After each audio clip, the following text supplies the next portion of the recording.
सागर पधारिए मंजुल मधुनि मंथन अंतर कर्ण से कण कण प्रभु आपको बुलाता सागर पधारिए सागर पधारिए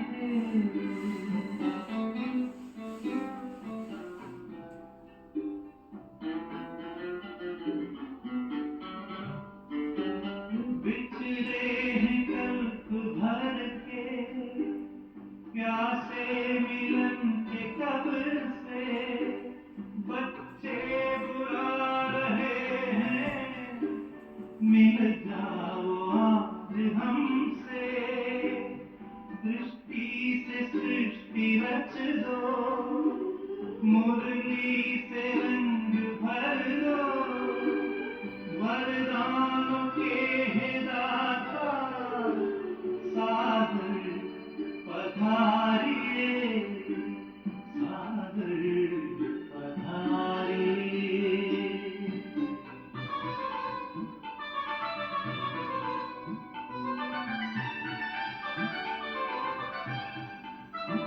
कोमल सी भावनाएं निर्मल कहना संगम युग में बाबा संग आपके ही रहना धरती भी नभ में गाती अंबर भी गुनगुनाता संसार सारा गाता सागर पधारिए सागर पधारिए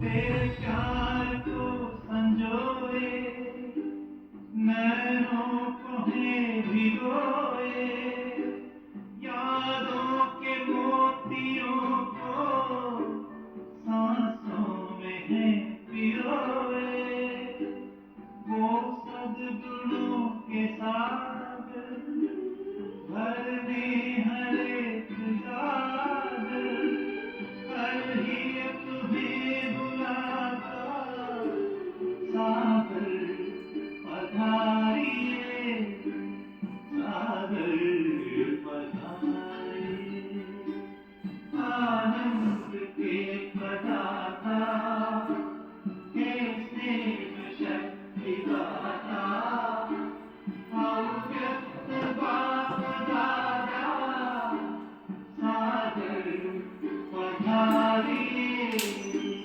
सागर पधारिए सागर पधारिए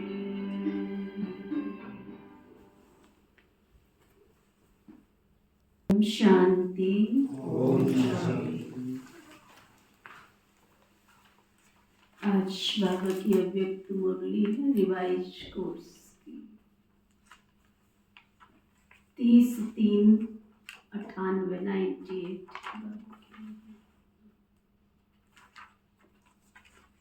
सर्व प्राप्तियों की स्मृति।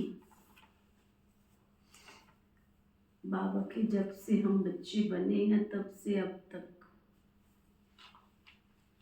सर्व प्राप्तियों की स्मृति इमर्ज कर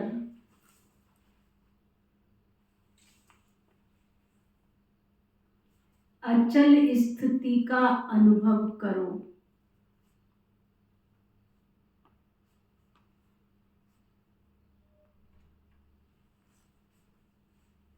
और जीवन मुक्त बनो।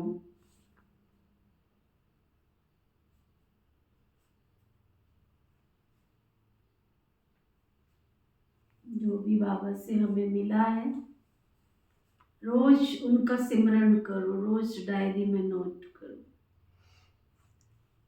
जो माया आती है ऊपर नीचे अवस्था होती है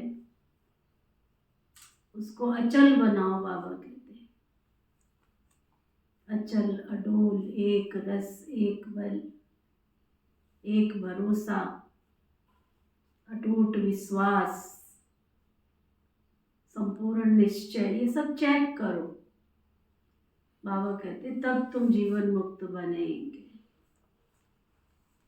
आज भाग्य विधाता बाप अपने विश्व में सर्वश्रेष्ठ भाग्यवान बच्चों को देख रहे हैं। कौन से बच्चों को? जो सर्वश्रेष्ठ 800 करोड़ आत्माओं में से भाग्यवान, और उसमें भी सर्वश्रेष्ठ भाग्यवान बच्चों को देख रहे हैं। हर बच्चे के भाग्य की महिमा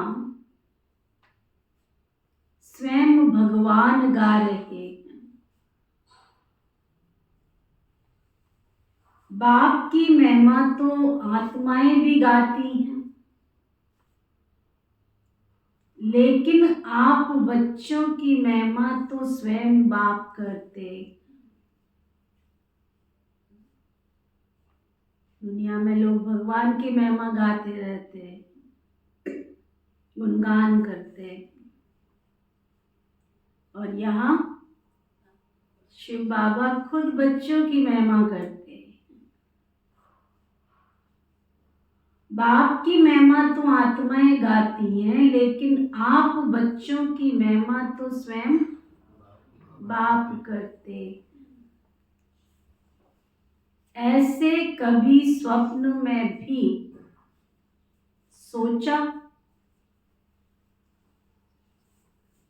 कि हमारा इतना श्रेष्ठ भाग्य बना हुआ है, लेकिन बना हुआ था और बन गया। दुनिया के लोग कहते हैं भगवान ने हमको रचा, लेकिन ना भगवान का पता है ना रचना का पता है। कहते हैं भगवान ने हमको रचा, लेकिन ये नहीं पता भगवान कौन है और भगवान ने हमको रचा कैसे, कुछ पता नहीं। ना उसकी रचना का पता ना रचता का पता। आप हरेक भाग्यवान बच्चा अनुभव और फकुर से कहते हो कि हम शिव वंशी ब्रह्मा कुमार कुमारियां हैं। हमको मालूम है कि हमें बाप दादा ने कैसे रचा है। चाहे छोटा बच्चा है, चाहे बुजुर्ग पांडव है, शक्तियां हैं, किसी से भी पूछेंगे ना, बाबा कहते किसी से भी पूछेंगे ना आपका बाप कौन है, तो क्या कहेंगे? तो फलक से कहेंगे ना कि हमको शिव बाप ने ब्रह्मा द्वारा रचा, इसलिए हम भगवान के बच्चे। भगवान से डायरेक्ट मिलते, न सिर्फ परम आत्मा व भगवान हमारा बाप है, लेकिन वह बाप भी है, शिक्षक भी है और सतगुरु भी है। सबको ये नशा है ना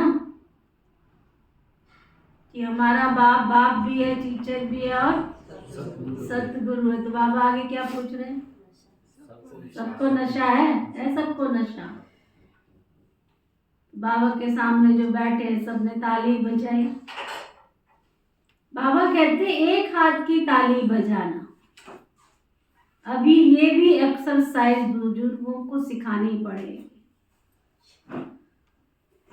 एक हाथ की ताली कौन सी होती है? जोर से हिलाओ, ऊपर हाथ करो, दोनों हाथ करो। ये भी एक्सरसाइज है। कपिल भाई आपने एक्सरसाइज क्यों छोड़ दिया? कहाँ छोड़े जी, अभी शुरुआत कल से ही हुआ है। कल से कहाँ हुआ? मधुबन से आया उसी दिन से हुआ है। रोज करते हैं हम। हाँ, पीछे नहीं करेंगे, हम जाएंगे तो पीछे कुछ नहीं होगा, हमारे आगे सब कुछ होगा। रोज करते हैं, क्यों छोड़ दिए? छोड़नी नहीं है। एक्सरसाइज बहुत ज़रूरी है, शरीर को फिट रखना है तो जरूर है, बहुत रखना ही रखना है। फायदा हो रहा है जो एक्सरसाइज कर रहे, फायदा हो रहा है? 11 हो रहा है बलदेव भाई? फायदा हो रहा है ना? ये करनी चाहिए सबको, कितना अच्छा लगता है। इजी इजी करो, जैसे करना चाहे वैसे करो। 7:45 से 8:45 बजे तक होती है, कान में खाना खुशी नहीं करो, रोज अनाउंसमेंट होती है। वेट कितना कम अच्छा हो रहा होता है दीदी, है? वेट कम हो रहा है। वेट भी कम हो रहा है, शरीर के ऑर्गन सब ठीक हो रहे हैं। 1 घंटा थोड़ा ही होता है। आप करते हो कि छोड़ दिया? अभी 2-3 दिन से बंद है। अच्छा, बंद नहीं करो, खाना छोड़ सकते हो, छोड़ दो, लेकिन एक्सरसाइज नहीं छोड़नी ना।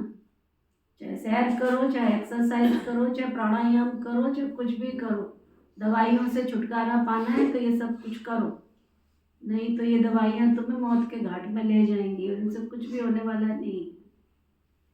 सारे जीवन का निचोड़ मैंने यही निकाला है कि दवाइयों से किसी ने आज तक कोई सदगति को प्राप्त नहीं कर लिया है। ऑलमोस्ट उनको लास्ट में हॉस्पिटल में ही जाके मरना होता है ना। लेकिन जिन्होंने शरीर को समय से पहले संभाल लिया, एक्सरसाइज की, व्यायाम किया, सैर की, खाने को संतुलित आहार में अपने आप को सेट कर लिया, उनको डॉक्टरों के पास या हॉस्पिटल में नहीं मरना होता है ना। अच्छा, ठीक है, करके थोड़ी बहुत दवाइयाँ लेनी पड़ती हैं, ऐसा नहीं कि दवाइयाँ छोड़ देनी है। पुराना शरीर है, बाबा कहते हैं कलयुगी शरीर है ना। सेब, संतरा, अनार जैसी काली नीली पीली गोलियां हैं, तो वो ड्राई फ्रूट है कलयुग का, बाबा कहते हैं लो उसको, जरूर लो बल्कि, लेकिन साथ साथ ये सब कुछ भी करो। भैंजी आजकल तो किलो मिल रहा है बड़ा बढ़िया। अच्छा, यहाँ पे अपना एमएन कॉलेज के सामने अच्छा, 100 रुपए एक थैली 5 किलो की। वाह, क्या कह रहे हैं? फिर पियो, खूब जूस पियो उसका, हाँ जी हाँ जी। पेट के लिए कितना अच्छा होता है, रोज पियो उसका जूस। रोटी नहीं खाओ, नाश्ता नहीं करो, खाली पेट जूस पियो। एक ट्रक सा खड़ा होता है जो बेचता है। अच्छा, बहुत अच्छा, बहुत अच्छा। सब जूस पियो बढ़िया, फर्स्ट क्लास निकाल के। आजकल तो मशीन कितनी अच्छी आती है, कोई बिजली नहीं, कोई कुछ नहीं, उसमें ऐसे दबाओ फटाफट निकल जाती है। फाइबर तो सारे निकल जाते हैं, तो खा लो उसको, किसने कहा जबरदस्ती कि आपने जूस ही पीना है? जूस फाइबर निकल जाता है तो ये भी कोई वो है? आपको खाना है खा लो, आपको जूस पीना है जूस पी लो। भैंजी फाइबर निकलता है उसमें, जो हाँ। आप खा रहे हो ना उसमें फाइबर निकलता है। सबकी अपनी अपनी थ्योरी है ना। हाँ जी। जिसको खाना है खा लो, जिसको पीना है पी लो। इसमें कौन सी बहस करनी है भाई? हाँ जी। जिसको खाना है खा लो, जिसको पीना है उसको पी लो, लेकिन खाओ, रोटी की बजाय फ्रूट खा लो। एक टाइम नाश्ते में 12 बजे तक फ्रूट खाओ, रोटी नहीं खानी है। तो देखो शरीर कितना चुस्त दुरुस्त होता है, आपके सामने बैठे नहीं है, खा के और ही इंसान भारी हो जाता है। और हल्का रहना है तो फ्रूट और जूस पे रहो, शरीर भी इतना एनर्जेटिक हो जाता है, बहुत काम करता है। सुना? तो बाबा कहते अब एक्सरसाइज भी सिखानी पड़ेगी। सुना? एक्सरसाइज भी सिखानी पड़ेगी बुजुर्गों को। बुजुर्गों को क्या, छोटों को क्या, बड़ों को, सबको सिखानी पड़ जाए। बच्चों को खुश देख करके बाप दादा भी खुशी में झूलते हैं और सदा कहते हैं वाह मेरे हरेक श्रेष्ठ भाग्यवान विशेष आत्माएं। बाबा के रूप में परमात्म पालना का अनुभव कर रहे हो ना। ये परमात्म पालना सारे कल्प में, सिर्फ इस ब्राह्मण जन्म में आप बच्चों को ही प्राप्त होती है। सारे कल्प में सिर्फ आप बच्चों को ही प्राप्त होती है। जिस परमात्म पालना में आत्मा को सर्व प्राप्ति स्वरूप का अनुभव होता है। बाबा के बच्चे बने तब से लेके अब तक बाबा को आप सबने दिया है कि लिया है? हाँ? बाबा ने हमको सब कुछ दिया ही दिया है, हमने क्या दिया उसको? पुराना पतित तन था, विकारी तन था, रोगों से भरा हुआ था। बाबा के बच्चे बने तो रोग भी योग से मुक्त होते जा रहे हैं, है ना। मन को पहले चिंताओं से भरा पड़ा था, अब बाबा के बच्चे बने तो बाबा ने हमारी चिंताएं हर ली, तो ना चिता की तरह जलते रहते थे। और इतने सब जो बैठे हैं मेरे सामने, मुझे तो नहीं लगता है कि कोई भूखा सोता होगा। है कोई क्लास में ऐसा जो कहता हो कि जीवन यापन के लिए मेरे पास पैसा नहीं है? ऐसा तो हाथ उठाओ, बाबा को अर्जी डालेंगे। थे, लेकिन बाबा ने सबको माला माल कर दिया। वो तो उसने वायदा किया है, पेटी भरने के लिए नहीं दूंगा, पेट भरने के लिए दूंगा तुमको। उसका वायदा है, अगर तुम सच्चे बन के चलोगे, सच्चे और अच्छे और मीठे और प्यारे बच्चे बनोगे, तो तुम्हारा मेरा वायदा है कि तुमको मैं भूखे नहीं सोने दूंगा। तो मुझे तो आज तक के 50 वर्षों के अनुभव में मैंने तो कभी देखा नहीं है कि कोई बाबा का बच्चा भूखा सोया होगा। जब नाली का कीड़ा भूखा नहीं सो सकता है, कोई पशु, कोई पक्षी, कोई जानवर भूखा नहीं सो सकता है, तो हम तो बाबा के भगवान की संतान है, तो हम कैसे भूखा सोएंगे? गली के कुत्ते देखे भूखे सोते हुए? हाँ, देखे कभी भूखे सो रहे हैं? देखे कभी कि वो भूख से मर गया, आज गली का कुत्ता भूख से मर गया? सुना है कभी? हर गली में देखो 4-5 कुत्ते होते हैं, हर गली में देखो। मैं सैर करने जाती हूँ, देखती हूँ, ऐसे कान खड़े हो जाते जैसे उनकी गली में कौन आ गया। सैर करना मुश्किल हो गई, तो मैं तो ऊपर छत पे चले जाती हूँ, तो ना हर गली में देखो वहाँ 4-5 मिल जाएंगे, और शेर की तरह होते हैं।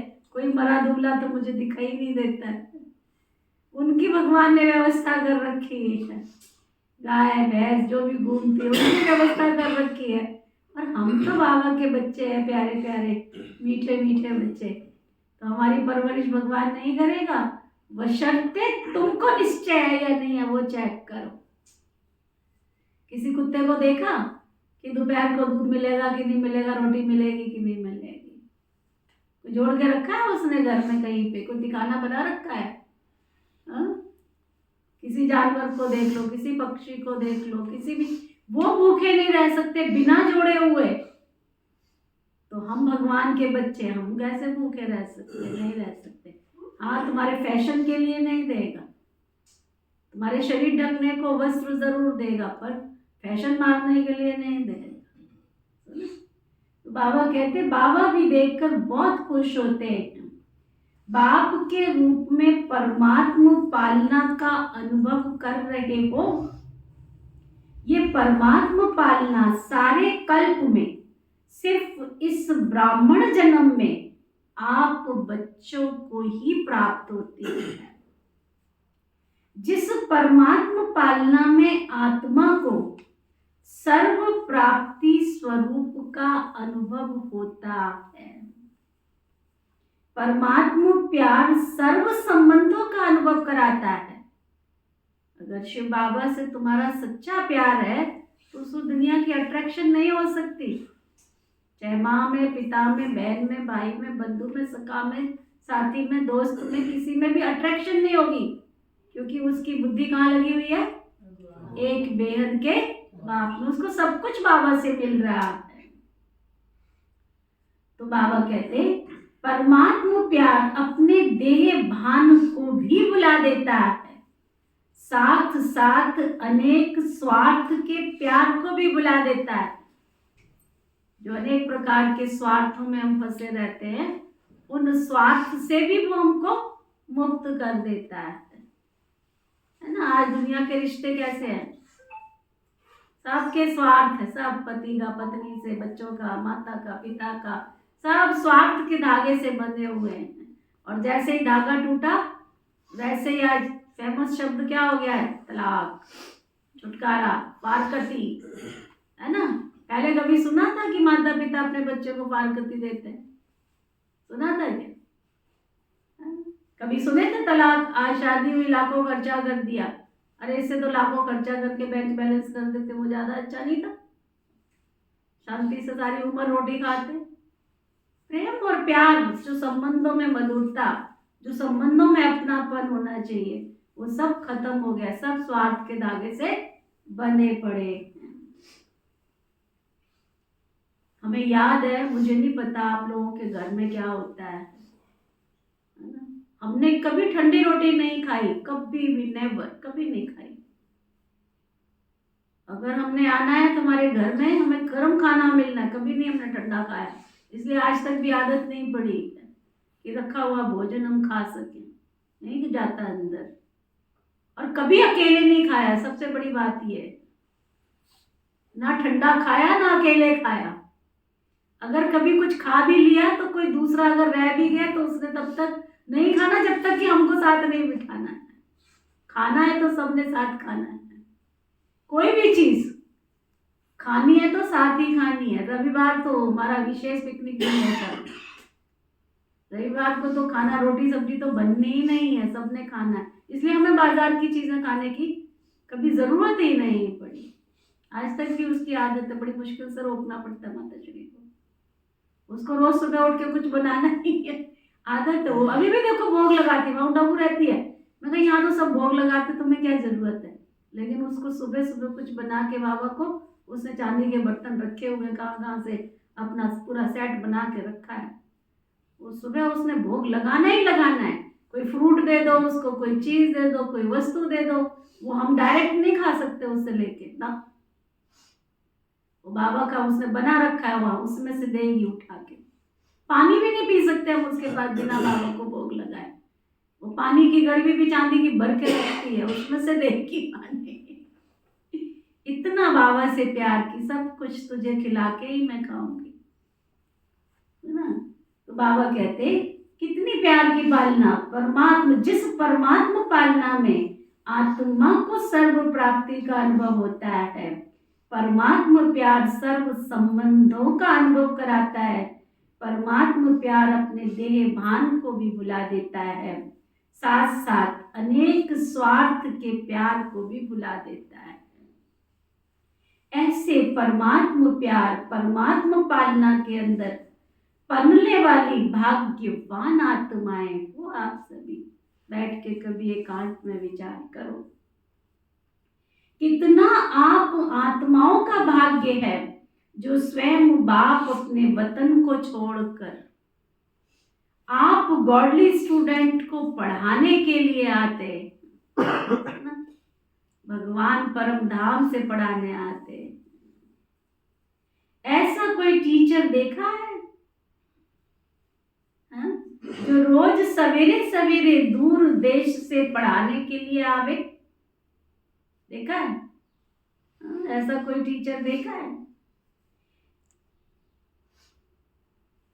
लेकिन आप बच्चों के लिए रोज बाप शिक्षक बन आपके पास पढ़ाने के लिए आते, और कितना सहज पढ़ाते। 2 शब्दों की पढ़ाई है, आप और बाप।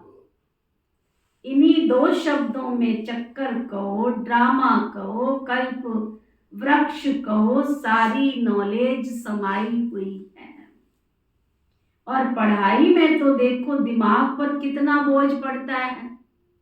दुनिया की जो पढ़ाइयाँ हैं, है ना, कल कोई सुना रहे थे कि सर्वे किया गया तो 99% लोग डिप्रेशन में चले जाते जब तक अपनी डिग्री प्राप्त करते हैं, तो ना। आजकल एक कोर्स कर रहा है परिवार, इतना अच्छा परिवार है, बात मत पूछो। बच्चे को देखो इतना हैंडसम है, बात मत पूछो। लेकिन डिप्रेशन केवल कितनी सी बात के लिए, छोटी सी कोई बात हुई बस, उसके बाद वो बड़ी मुश्किल से उसको संभाला। पर जिस दिन से बाबा के घर में आ रहा है, रोज कहता है दरवाजे पे आके, मैं पहले क्यों नहीं आ गया था यहाँ।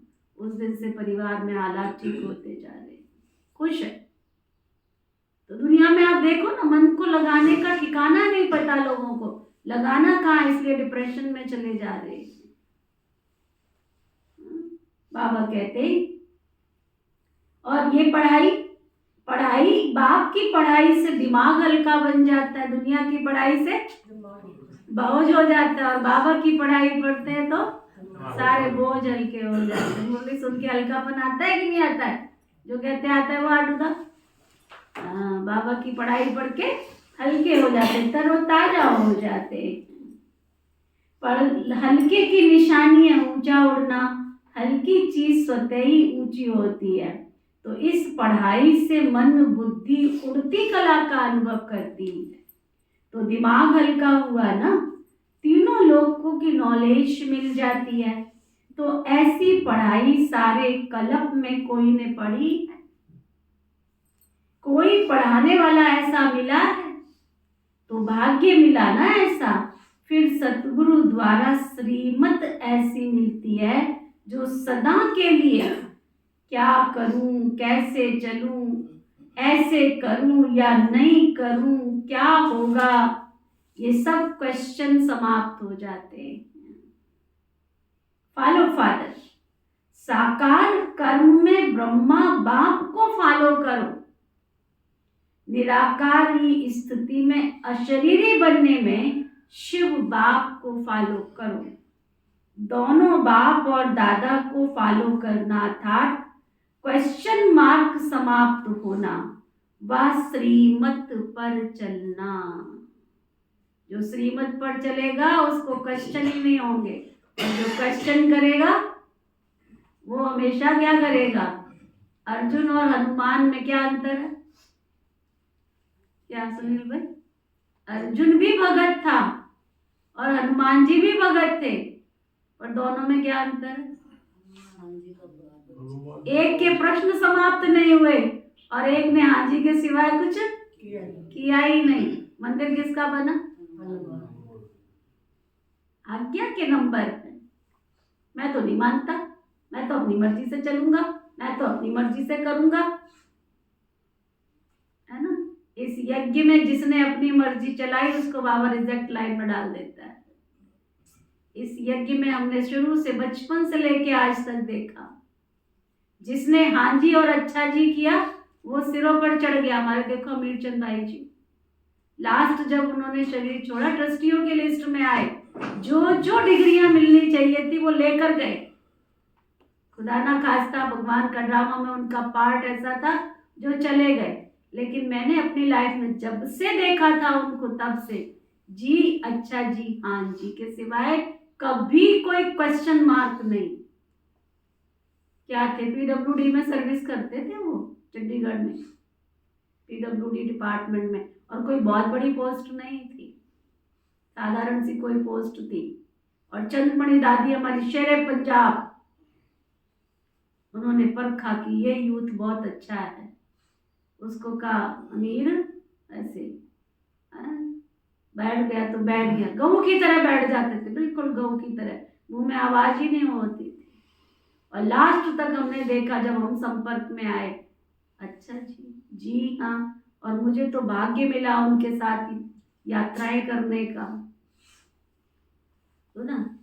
और ये नहीं कि भीड़ के साथ में, मैं एक बार जब उनके साथ गई थी, बेंगलोर टूर पे गई थी, पूरा वहाँ की सारी सोशल सर्विस विंग की ट्रेनिंग कराने के लिए। मैं थी, एक कुल्लू की किरण बहन थी और भ्राता जी, बस हम 3 जने थे। रिजर्वेशन भी उन्होंने करा रखे थे, मैंने नहीं कराई, उन्होंने अपने आप ही कराई। उनके साथ जाना हुआ, हर स्टेशन पे बच्चों की तरह हमारी परवरिश करते थे, नारियल पानी पीना, ये खाना है वो खाना है। तब मैंने पहली बार उनको देखा। फिर तो उसके बाद बहुत सारी यात्राएं उनके साथ की, सिंगरौली इधर आसपास जहाँ भी सोशल विंग की ट्रेनिंग होती थी वो साथ ले जाते थे। तो मैंने उनके जीवन में देखा जी हाँ अच्छा जी, इसके अलावा कोई दूसरा क्वेश्चन मार्क ही नहीं होता था। आज निर्भय भाई जी कैसे बने? जैसे दादी ने कहा अच्छा दादी, जी दादी, हाँ जी दादी। और अभी भी एक बार कोई बात हुई हमारी, तो मैं निर्भय भाई जी के पास गई, मैंने कहा भाई जी ऐसे ऐसे, तेरे को समझा, कहते तेरे को पता है मैं यहाँ बैठा हूँ, कैसे बैठा हूँ, तेरे को पता है? फिर उन्होंने मुझे यज्ञ के अंदर की कई बातें बताई, जो छोटे छोटे यज्ञ को संभाल रहे। कहते वो मुझे कहते ना बैठ जा, मैं कहता हूँ अच्छा जी बैठ जा। जीवन का सही मूल मंत्र है। अगर तुम्हें आगे बढ़ना है तो तुमने क्या करना है?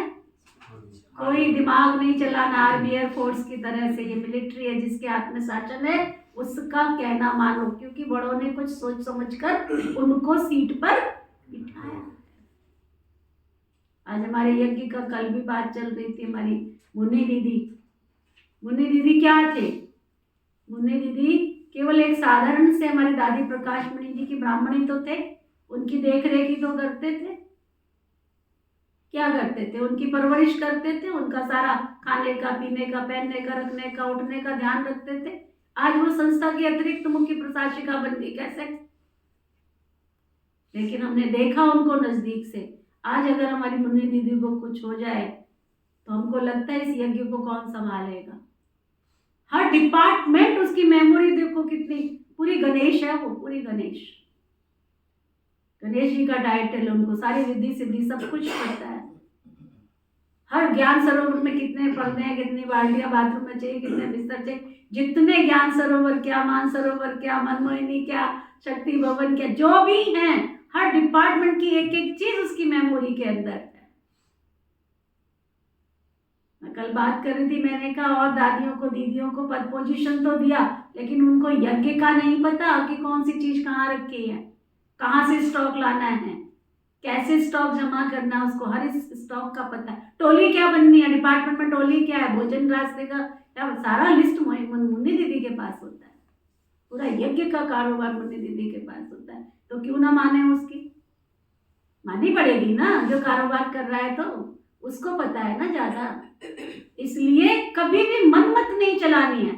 जिनको भगवान ने निमित्त बनाया है उनके डोरी उनकी भगवान के हाथ में है, तो भगवान जो कराएगा वो। यहाँ ब्लाइंड फेथ करो ना, भक्ति में तो ब्लाइंड फेथ कर। गुरु ने कहा बैठ जाओ तो बैठ जाते थे, गुरु ने कहा नारी नरक का द्वार है तो भी कहते थे सत्यवचन महाराज, है ना? कहते थे नारी नर के पैर की जूती तो भी कहते थे सत्यवचन महाराज। अब यहाँ बाबा ने हमको हर चीज की नॉलेज दी है, समझ दी है, और यहाँ तो बाबा खुद हमसे कार्य करा रहे हैं, है ना? कितना प्यारा गीत है, करन करावन हार बाबा कराए जा रहे हैं। तो बाबा करा रहा है, तो जैसे ही मनमत आती है उस समय सोचो ये रावण घुस गया मेरे अंदर। जिनको निमित्त बना के बिठाया है ये समझ के चलो कि बाबा उनसे कार्य करा रहा है, मैं करने वाला नहीं हूं। कोई भी हो, अगर बाबा ने किसी भी छोटे सेंटर की, गीता पाठशाला की, किसी को भी निमित्त बना के बिठा दिया है ना, तो जी हजूरी चैन बनी हुई है। अगर मैं मनमत पे चलूंगी तो आप मनमत पे चलोगे। तो मैं भी यहाँ बैठी हूँ तो मेरा सब जॉन है, बाला कृष्णा दीदी मेरे इंचार्ज हैं, तो मुझे उनका कहना मानना पड़ेगा। उनको चंडीगढ़ हमारा जॉन बना, उनका मानना पड़ेगा। नहीं मानेंगे वहीं से चैन टूट जाएगी। इतना बड़ा इस ईश्वरीय विश्वविद्यालय का कारोबार ऐसे थोड़ी चल रहा है। यहाँ अंदर बैठ के भी सब कुछ पता है, कौन क्या कर रहा है, कौन क्या नहीं कर रहा है। किस आधार पर? क्योंकि कनेक्शन है, तार जुड़ी हुई है एक दूसरे के साथ में, तो ना सर्टिफिकेट मिला हुआ है इस ईश्वरीय विश्वविद्यालय। देखा सर्टिफिकेट? सबको पता है, सभी सेंटर्स पर सर्टिफिकेट होता है और 3 साल के बाद ये सर्टिफिकेट चेंज हो जाता है। आपको पता है? पूरी रिकॉर्ड होता है ईश्वरीय विश्वविद्यालय के अंदर, कौन क्या कर रहा है, कैसे चल रहा है, कैसे उठ रहा है ना। तो वो बाबा कह रहे हैं, सुनो बहुत अच्छी बात बता रहे हैं। ये सब क्वेश्चन समाप्त हो जाते, क्या करूं, कैसे करूं, ऐसे करूं या वैसे करूं। इन सब क्वेश्चन का एक शब्द में जवाब है, आंख बंद करके क्या? फॉलो। जो मेरी मम्मा ने किया, जो मेरी पिता श्री ब्रह्मा बाबा ने किया, जो मेरी दादियों ने किया, जो मेरी दीदियों ने किया, सत्य वचन, हाँ सत्य वचन क्या महाराज कह रहे हैं, सत्य वचन मेरे मीठे प्यारे सलोने बाबा। साकार कर्म में ब्रह्मा बाबा को फॉलो करो। कहा ना बाबा ने, क्या तुमको सोचने की जरूरत नहीं है, पिता श्री ब्रह्मा बाबा तुम्हारे सामने हैं, उनको फॉलो करो बस। निराकारी स्थिति में, अशरीरी बनने में शिव बाबा को फॉलो कर लो। दोनों बाप और दादा को फॉलो करना अर्थात क्वेश्चन मार्क समाप्त होना व श्रीमत पर चलना। अब बाबा क्या कह रहे हैं? ये मुश्किल है। ब्रह्मा बाबा को, शिव बाबा को फॉलो करना मुश्किल है। जो कहते हैं मुश्किल है वो हाथ उठा। बाबा कहते मुश्किल है। पूछने की आवश्यकता पड़ती है क्या? कॉपी करना है बस, अपना दिमाग नहीं चलाना। सुना, अपना दिमाग नहीं चलाओ। जो बाबा ने कहा, सतवचन बाबा, मीठे बाबा, बाप समान बनना है, अर्थात फॉलो फादर करना है। अच्छा, फिर बताओ मुश्किल है या सहज है? जो कहते सहज है वो हाथ उठाओ। मुश्किल तो नहीं है ना, सहज है ना? अच्छा, अब यहाँ तो पता नहीं 30 साल वाले कौन कौन बैठे हैं। 30 साल वाले तो इस क्लास में कोई है नहीं, ज्ञान में चलने वाले। आप हो गए 30? अच्छा, 30 हो गए, होने वाले होंगे तो फिर हाथ उठाओ। बाबा कहते 30 साल वाले हाथ उठाओ। अच्छा, 30 साल में मुश्किल लगा या सहज लगा? अभी देखो, 30 साल वालों को भी सहज लगा, तो जो आप पीछे पीछे आए उन्हों के लिए मुश्किल है या सहज है? सहज है ना। गर्मी के कारण सभी के हाथों में रंग बिरंगे पंखे हैं। वो पहले ना पंखे दे देते थे प्लास्टिक वाले, गर्मी होती थी हॉल में, है ना। तो बाबा कहते सब पंखे हिला रहे हैं। अच्छा, पंखों की रिमझिम भी अच्छी लग रही है, सीन बड़ी अच्छी है। नवीनता होनी चाहिए ना, तो ये ग्रुप की विशेषता भी नवीनता है। ये भी टीवी में आ गया, अच्छा है। सभी भाग भाग कर पहुंच गए हैं। बाप दादा भी स्नेह की मुबारक देते हैं। देखो, जो भी हद के गुरु होते हैं कितने वरदान देते हैं। 1 देंगे या 10 देंगे, इससे ज्यादा तो नहीं देंगे ना। क्या वरदान कितने होते हैं? सुखी रहो, पुत्र भव, है ना, संपत्तिवान भव।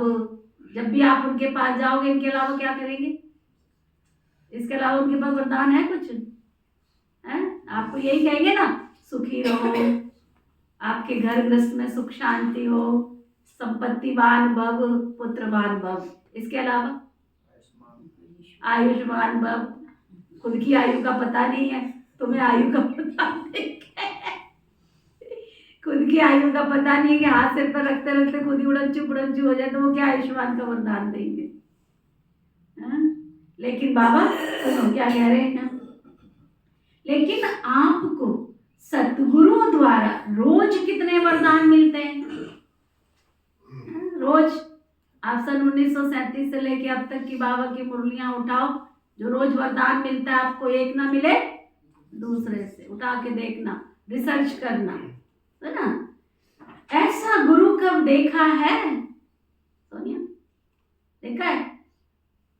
कहाँ थी तुम? गुम हो गई थी इतने दिन से, छुट्टी नहीं ली इस बार? दिल्ली में थी। दिल्ली गई थी। अच्छा अच्छा, तेरी हमजोली एक आई हुई क्लास में, मिलना बाद में। तेरे को तेरी जैसी शक्ल की है बिल्कुल। देखा प्रिया, ये देख बिल्कुल तेरे जैसी है या नहीं है? हैं? एक दिन मैं कंफ्यूज हो गई, ये बैठी थी पीछे चश्मा लगा के। मैंने कहा सोनिया तो चश्मा कभी लगाती ही नहीं है, आज ये चश्मा लगा के क्यों आ गई है? काफी देर तक मैं सोचती रही, मैं ये चश्मा क्यों लगाई हुई है। तो बाद में मिली तो मैंने कहा ये तो दूसरा ही कोई हमजोली है। अच्छा, तो बाबा कह रहे थे कभी देखा? नहीं देखा ना, आप लोगों ने देखा, लेकिन कल्प कल्प देखा। तो सदा अपने भाग्य की प्राप्तियों को सामने रखो। जब से बाबा के बच्चे बने तब से बाबा ने हमसे लिया क्या है? दिया ही दिया है। खुशी दी, शांति दी, शक्ति दी, प्यार दिया, स्नेह दिया, सहनशीलता दी, और सबसे बड़ी चीज जीवन जीने का सलीका सिखाया। कुछ भी खाते थे, अब कोई हर चीज खाने का मन करता है? पहले तो गंद कबाड़ कुछ भी मिलता था बस सीधा मुंह में जाता था। अब कोई चीज सामने आ जाए तो सोच समझ के जाएगी अंदर, ऐसे थोड़ी जाती है। पहले तो कुछ भी आता था, कुछ भी खा लेते थे, है ना, लेकिन अब सोच समझ के जाता है। कहीं भी बैठ जाते थे, अब कहीं बैठते हैं क्या? पहले तो कहीं भी गपशप करते थे, अब ऐसा करते हैं क्या? तो चेंज हुआ है ना। बाबा कहते अपनी प्राप्तियों को सामने रखो, सिर्फ बुद्धि में मर्ज नहीं रखो, इमर्ज करो। मर्ज करने के संस्कार बदलकर इमर्ज करो। अपनी प्राप्तियों की लिस्ट सदा बुद्धि में इमर्ज रखो। जब प्राप्तियों की लिस्ट इमर्ज होगी ना, बाबा से हमको क्या क्या मिला रोज उनको याद करोगे ना, तो किसी भी प्रकार का विघ्न वार नहीं करेगा। अंडरलाइन करो। अगर बाबा और बाबा से मिली हुई प्राप्तियों को सामने रखेंगे तो किसी भी प्रकार का वार नहीं होगा, कोई परिस्थिति का वार नहीं होगा, वह मर्ज हो जाएगा और प्राप्तियां इमर्ज रूप में रहेंगी। है ना, आप सबने बचपन में रेस की है? रेस, जलेबी रेस होती थी, या फिर क्या कहते हैं, कुछ ना कुछ इस प्रकार की जलेबी रेस की है? कभी खेले, कभी पार्टिसिपेट किया है? वो धागे से जलेबी लटका देते थे और जो पहले दौड़ के खा के आएगा, है ना, कभी की है? हमने की है, छोटे थे तब। स्कूलों में बहुत होती थी, आजकल तो स्कूलों में ये सब होता नहीं है ना। की है? होती थी ना, तो लौट के जाते तो उसको क्या दिखता था?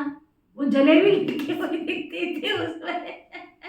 ये नहीं दिखता था आजू कौन है बाजू कौन है, क्या दिखता था? वो जलेबी लटक रही है, बस वो खा के वापस लौट के अपने स्थान पर पहुंचना है। तो ऐसे ही बाबा कहते तुम्हारी बुद्धि में अगर एक बाबा होगा तो तुम्हें आजू बाजू कौन क्या कर रहा है कुछ भी दिखाई नहीं देगा। बाबा से जो प्राप्तियां हुई है वो प्राप्तियां दिखती रहे बस।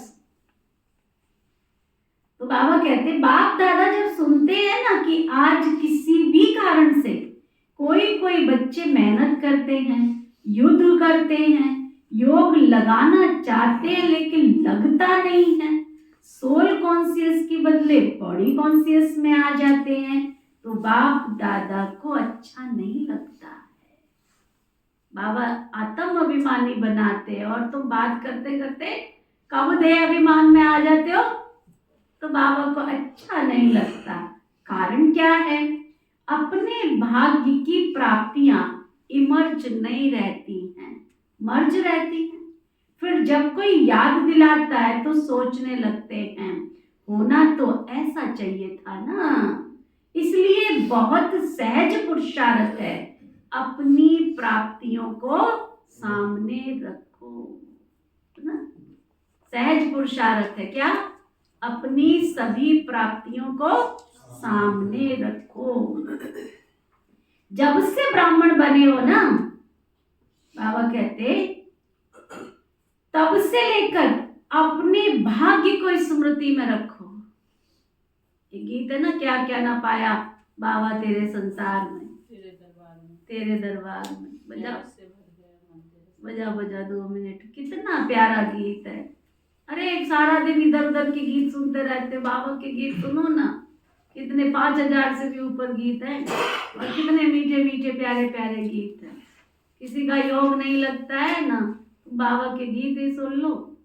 किसी ने तो बनाए हैं, जिसको अंदर अनुभूति होगी उसी ने बनाए होंगे ना। कितने प्यारे प्यारे गीत है। बजा बजा, क्या क्या ना पाया तेरे संसार में, सब कुछ तो दिया बाबा ने, सब कुछ। बाबा के जब से बने हैं तब से बाबा ने क्या क्या नहीं दिया। कभी बैठ के एकांत में बैठो, हम कहाँ पड़े थे, सीधे होके बैठ जाओ, सीधे होके बैठ जाओ और चेक करना ये हमें मिला है कुछ, अनुभव करना ये गीत मैं ही गा रही हूँ।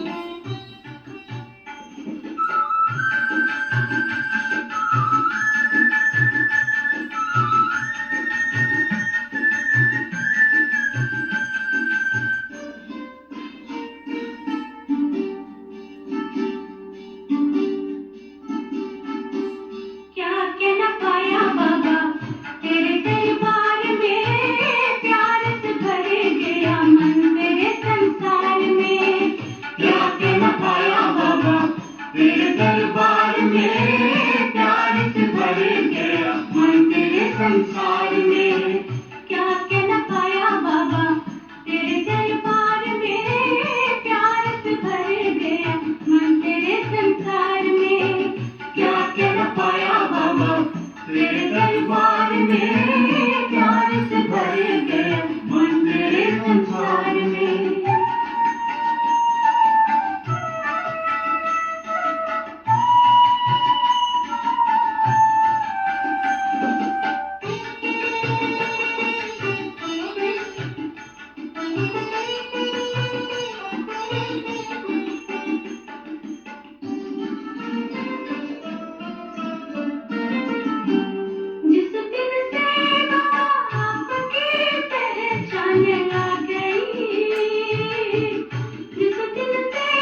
तेरे दरबार में प्यार से भर गया मन तेरे संसार में।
अनुभव किया?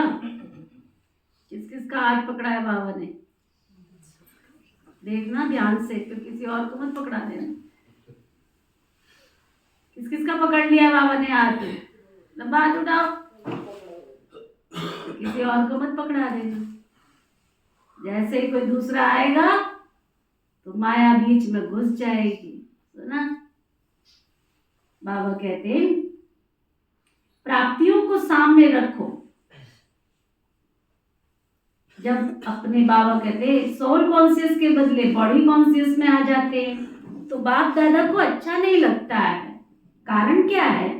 अपने भाग्य की प्राप्तियों इमर्ज नहीं रहती, मर्ज हो जाती हैं। फिर जब कोई याद दिलाता है तो सोचने लगते हैं ऐसा तो होना नहीं चाहिए था, ऐसा कैसे हो गया। तो बाबा कहते हैं स्मृति में रखो, हलचल में नहीं आओ। इसलिए सहज पुरुषार्थ है अपनी प्राप्तियों को इमर्ज रखो। जब से ब्राह्मण बने हो तब से अपने भाग्य को स्मृति में रखो, हलचल में नहीं आओ, अचल बनो। क्योंकि यहाँ आबू में यादगार क्या है? अचल घर या हलचल घर है। देखा है अचल घर? देखा माउंट आबू में? किसने देखा है अचल घर? अचल घर जाते हैं ना, देखते तो है, वहाँ सीढ़ी चढ़ के वहाँ जाना होता है ना। एक तो नीचे ही बना हुआ, चढ़ के गए हैं कभी? दिखा है? नीचे वाला देखा है? वो गुरु शिखर अलग है। जो अचल घर है ना, वहाँ 108 सीढ़ियाँ चढ़नी होती है। वहाँ 108 सीढ़ी चढ़ के फिर वहाँ अचल घर है। मेरी तो एक एक पहाड़ी घूमी हुई है ना माउंट आबू की, एक एक स्थान पे गई। 108 सीढ़ी चढ़नी होती है। छोटा सा मंदिर बना हुआ है, छोटा सा शिवलिंग रखा है वहाँ पर, अचल घर यादगार।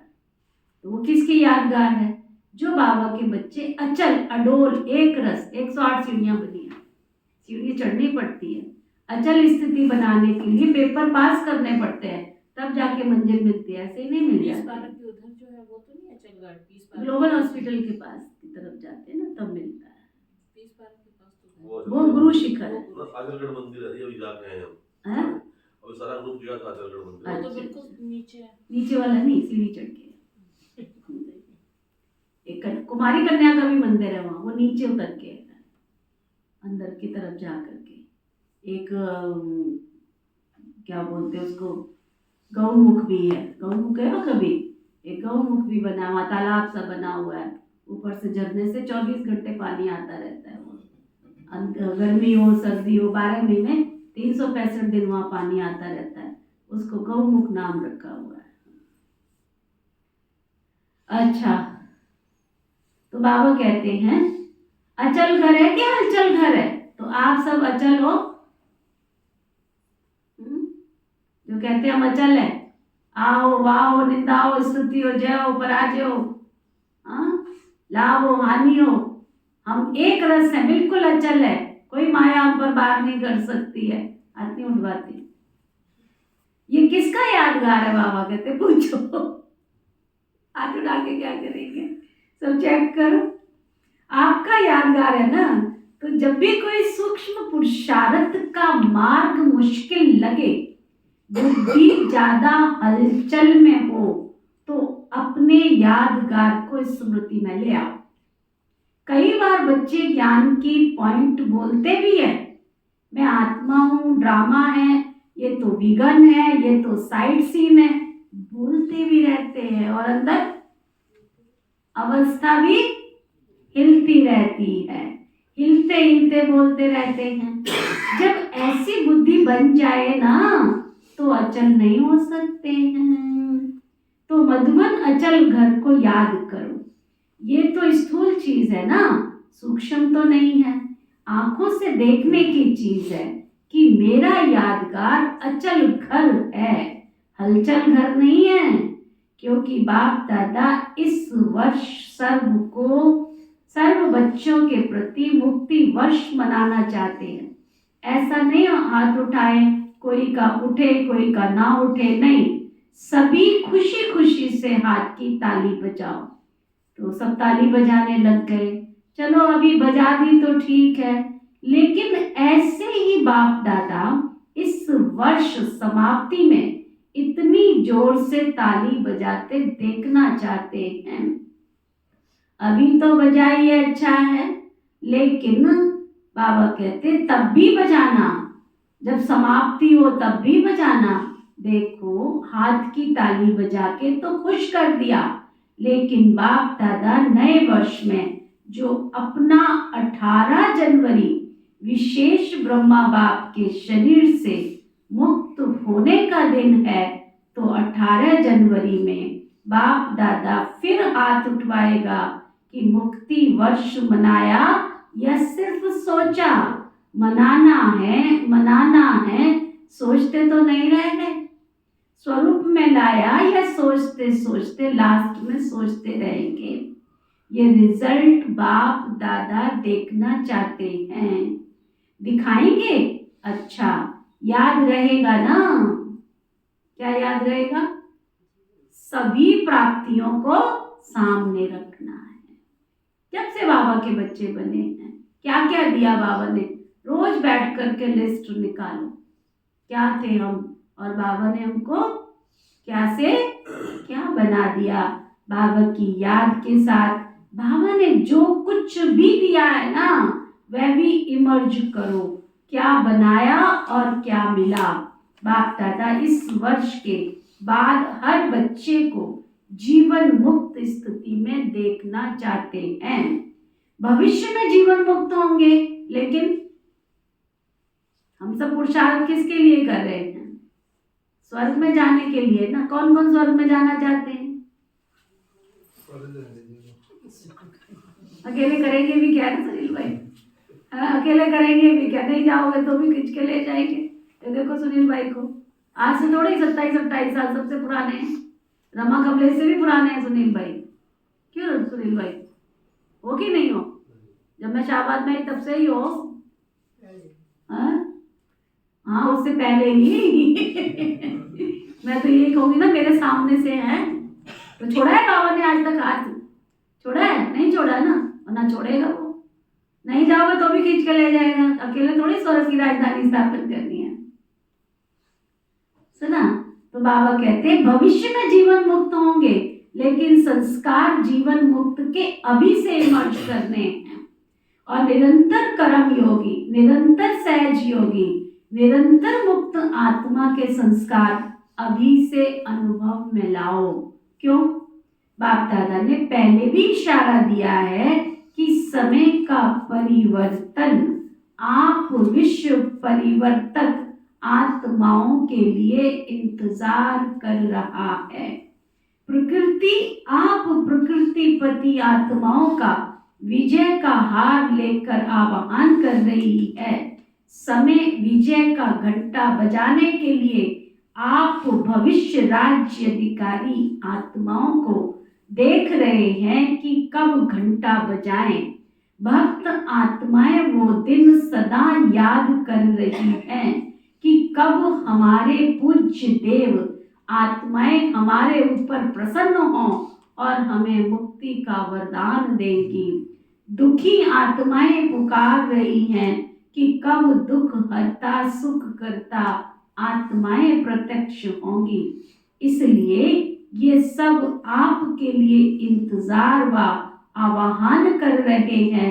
इसलिए हे रहम दिल विश्व कल्याणकारी आत्माएं, अभी इन्हों के इंतजार को समाप्त करो।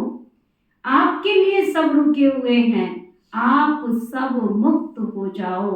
तो सर्व आत्माएं प्रकृति भक्त मुक्त हो जाएं, तो मुक्त बनो। मुक्ति का दान देने वाले मास्टर दाता बनो।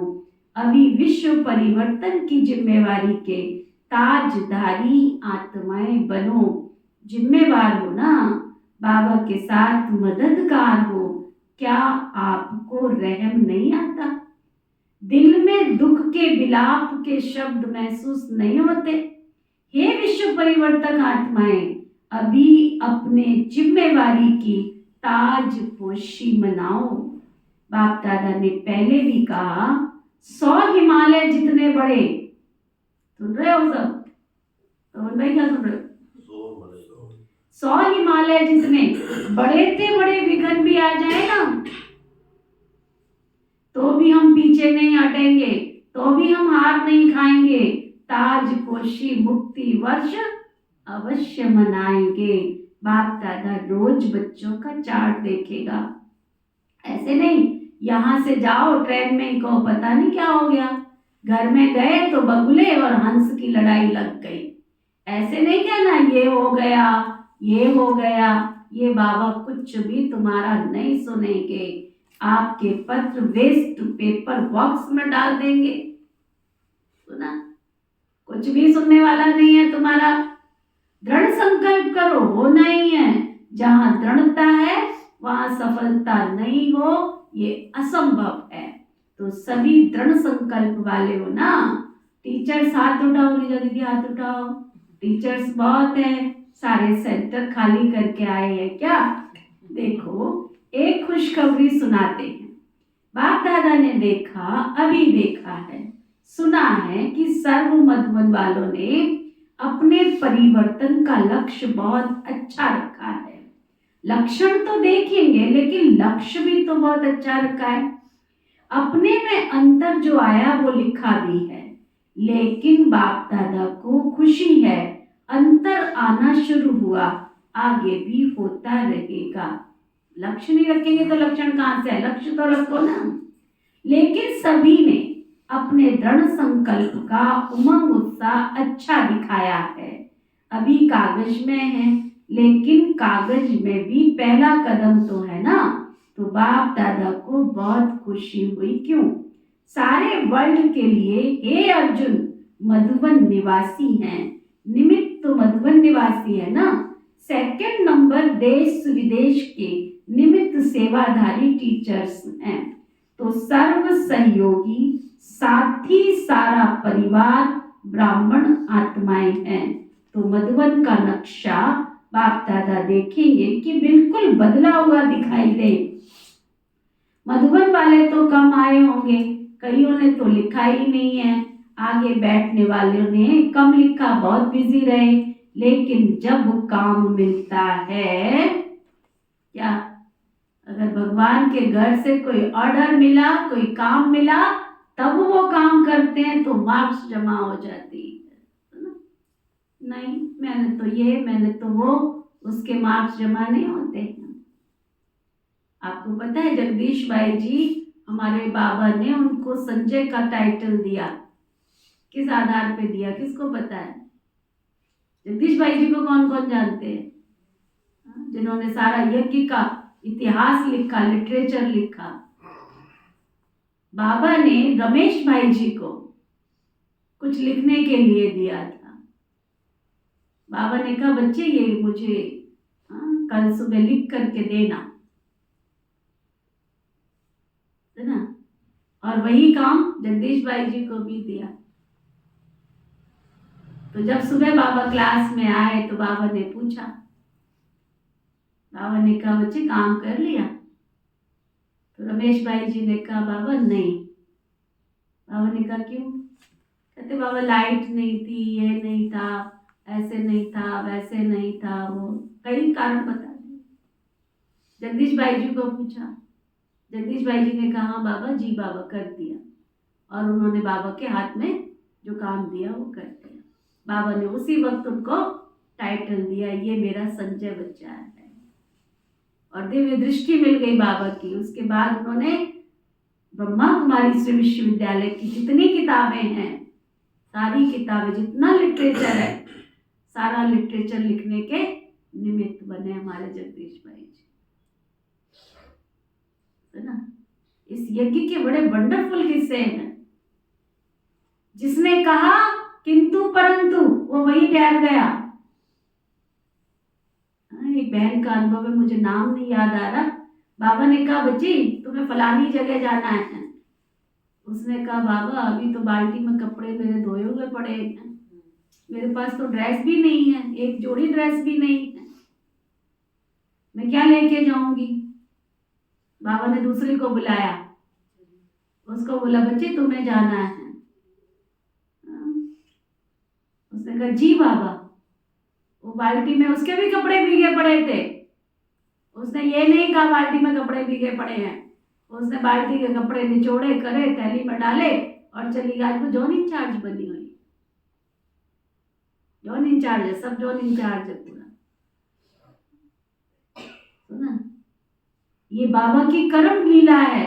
अगर बाबा की आज्ञा को तुमने अवज्ञा की तो कंगाल के कंगाल रह जाओगे। भगवान कहते हैं ना, स्वेट मार्डन की मैंने किताब पढ़ी थी, बहुत किताबें पढ़ी हैं। एक बहुत बड़े दार्शनिक हुए थे स्वेट मार्डन, जानते हो आप सुनील भाई स्वेट मार्डन को? स्वेट मार्डन उसका नाम है। बहुत बहुत उसका लिटरेचर उसका पढ़ो आप, ताकत आ जाएगी आपके अंदर। बाबा तो हमको ताकत दे ही रहा है, लेकिन मुझे शुरू से पढ़ने का बहुत शौक था। तो उसकी जितनी किताबें हैं उसमें वो कहता है 24 घंटे में एक बार आपकी जीवा पे, आपके जीवन में सरस्वती घूमती है,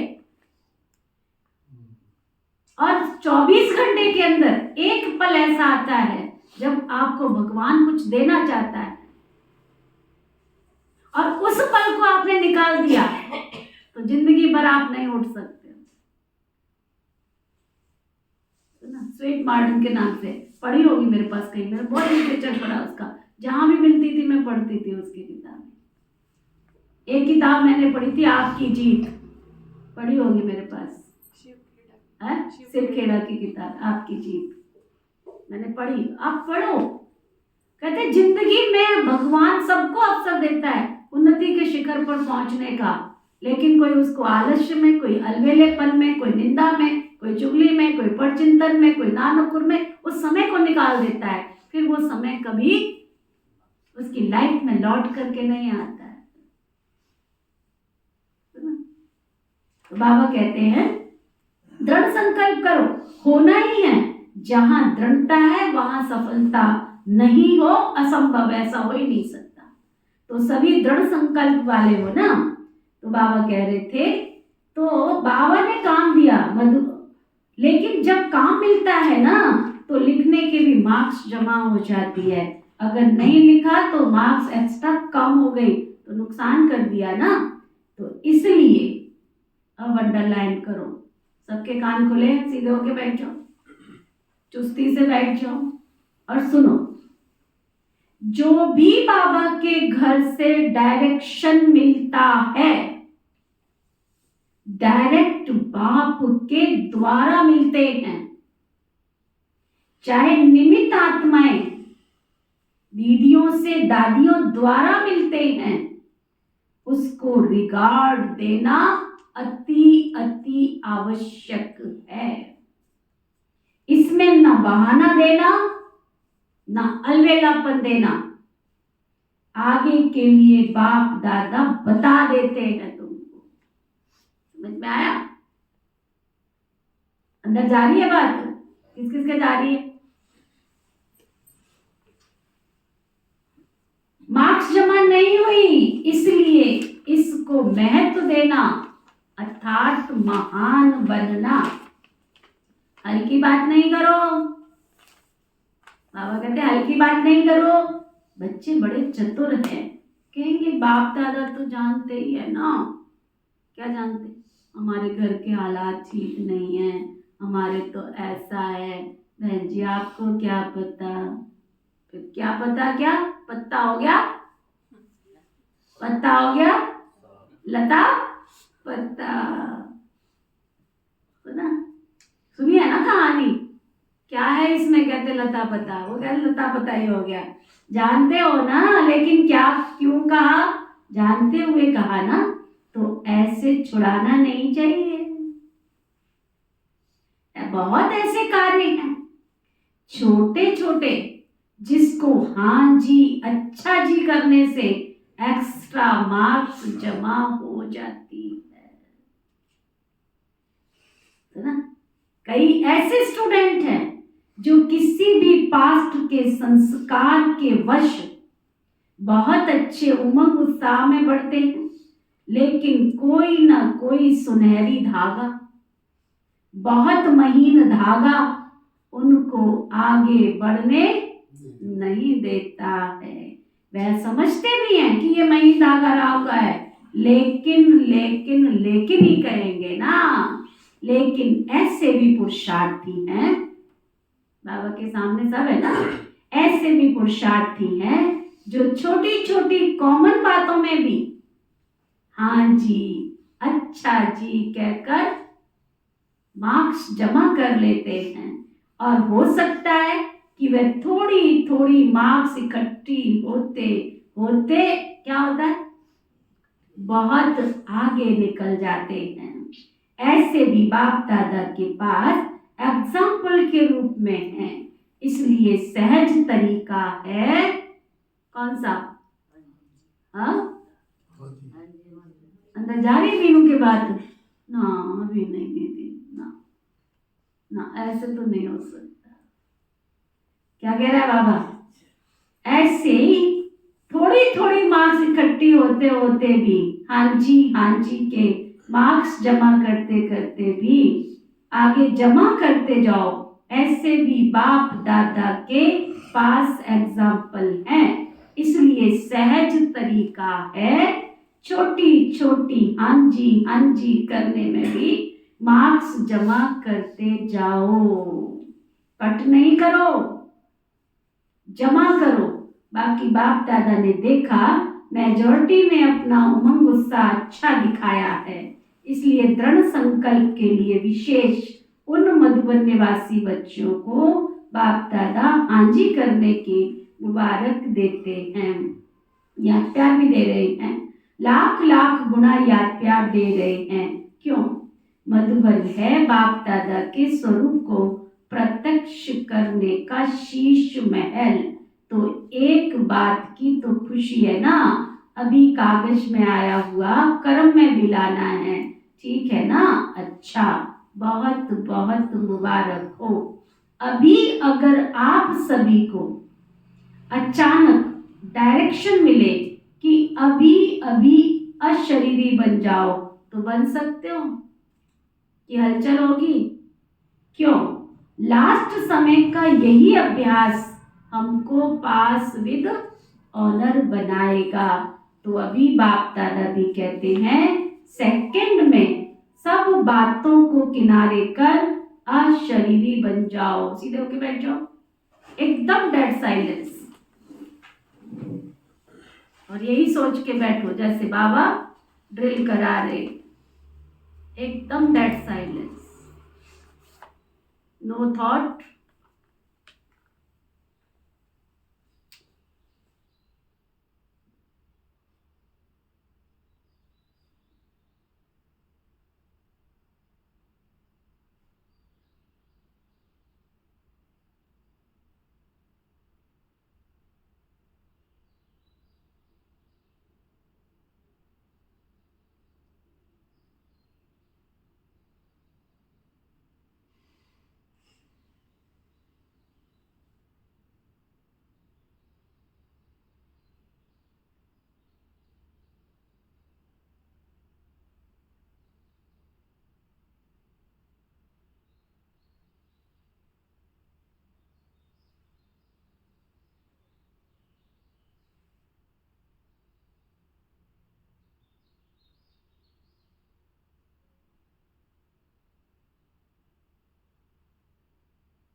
बाबा बाबा और बाबा।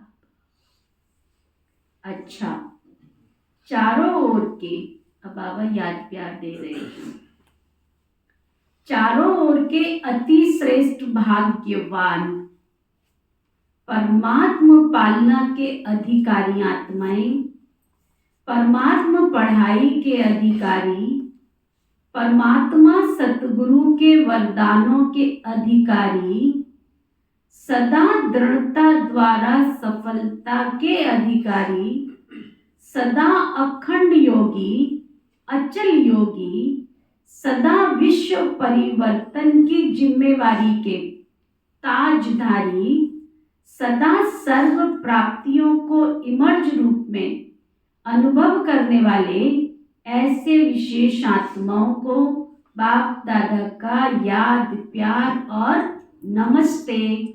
हम सब रूहानी बच्चों की रूहानी बाप दादा को सिकवा प्रेम से नमस्ते नमस्ते नमस्ते जी। अभी मुक्त वर्ष में नंबर 1 मधुबन निवासी हैं, ठीक है, हो सकता है या मुश्किल है। तो बाबा के सामने जो बैठे उन्होंने कहा हाँ जी, फिर तो बाप दादा मधुबन वालों को भी गोल्डन बैज देगा। मधुबन वालों को बैज देना है और सभी को भी दिया है। मधुबन वालों को मुक्त वर्ष की प्राइज देंगे, अच्छा बैज देंगे आप सभी को, बहुत बहुत अच्छा। पूजा दीदी को पता है ये गोल्डन बैज स्मृति के बाद सभी ब्राह्मण बाबा के जो समर्पित बाबा के बच्चे हैं सबको मधुबन से दिया गया। देखते हो ना, यहाँ लगा हुआ बैज होता है, सबको बाबा की तरफ से मिला है ना, वरदान, सतगुरु प्यारे बाबा का वरदान। ब्राह्मण जीवन में एक बाप को, ब्राह्मण जीवन में एक बाप को अपना संसार बनाने वाले स्वतः और सहज योगी भव, स्वतः और सहज योगी भव। अच्छा, तेरी पढ़ाई पूरी हो गई है, ज्ञान योग पूरा हो गया है, घर पे मुरली पढ़ता है, ये लिखता है, फिर कैसे ज्ञान अंदर जाएगा। ब्राह्मण जीवन में सभी बच्चों का वायदा है, एक बाप और दूसरा न कोई। जब संसार ही बाप है तो दूसरा कोई हो ही नहीं सकता। तो स्वतः और सहज योगी स्थिति सदा रहेगी। अगर दूसरा कोई है तो मेहनत करनी पड़ती है, यहाँ बुद्धि ना जाए वहां जाए, लेकिन एक बाप ही सब कुछ है तो बुद्धि कहाँ जा ही नहीं सकती। ऐसे सहज योगी सहज स्वराज्य अधिकारी बन जाते हैं। उनके चेहरे पर रूहानियत की चमक एक रस एक जैसी रहती है। स्लोगन, बाप समान अव्यक्त व विदेही बनना ये अव्यक्त पालना का प्रत्यक्ष स्वरूप है। क्या स्लोगन पक्का कराया? बाप समान अव्यक्त व विदेही बनना यही अव्यक्त पालना का प्रत्यक्ष सबूत है। आज का व्यक्ति इशारा, आप ब्राह्मणों का मुख्य संस्कार है सर्वस्व त्यागी। इस त्याग से सरलता, मधुरता और सहनशीलता का गुण सहज आ जाता है। अगर सरलता नहीं तो मधुरता भी नहीं आ सकती। एक दो में स्नेही बनना है तो पहले देह सहित सर्वस्व त्यागी बनो। नॉलेजफुल के साथ साथ सरल और मधुर स्वभाव हो, इसे ही कहते हैं बुजुर्ग का भी बुजुर्ग। बुजुर्ग माना मेरे अंदर सरलता हो, नम्रता हो, मधुरता हो, चंचलता नहीं, बचपन का बचपन ना। ओम शांति। एक मिनट।